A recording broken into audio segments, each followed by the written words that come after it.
ماننے والا ایک طرف ہے، لیکن علی کے ماننے والے نے ان کو ایسا سبق سکھایا ہے کہ ابھی چیخے مار رہے ہیں، بیچ میں کوئی آئے اور آ کر ہماری جان چھڑائے تو عزیزان گرامی میں نے کل وہاں پر آیت پڑھی اپنے موضوع میں کہ جاء الحق وزهق الباطل ان الباطل كان زهوقا، حق آیا اور باطل بھاگ گیا۔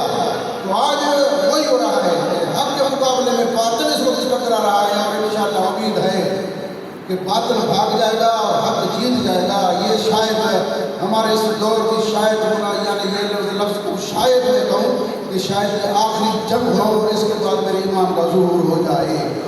تو لہٰذا آپ نے خود کو تیار کیا ہے امام کے استقبال کے لیے، اعتکاف میں بیٹھ کر آپ نے عبادات کو سر انجام دیا ہے۔ بس ایران کے لیے بھی دعا کریں، ان مومنین کے لیے دعا کریں کہ خدا ان کو حفظ و امان میں رکھے اور ایران کو کامیابی اور فتح یابی نصیب کرے۔ امریکہ اور اسرائیل کو نیست و نابود۔ السلام علیکم و رحمۃ اللہ وبرکاتہ۔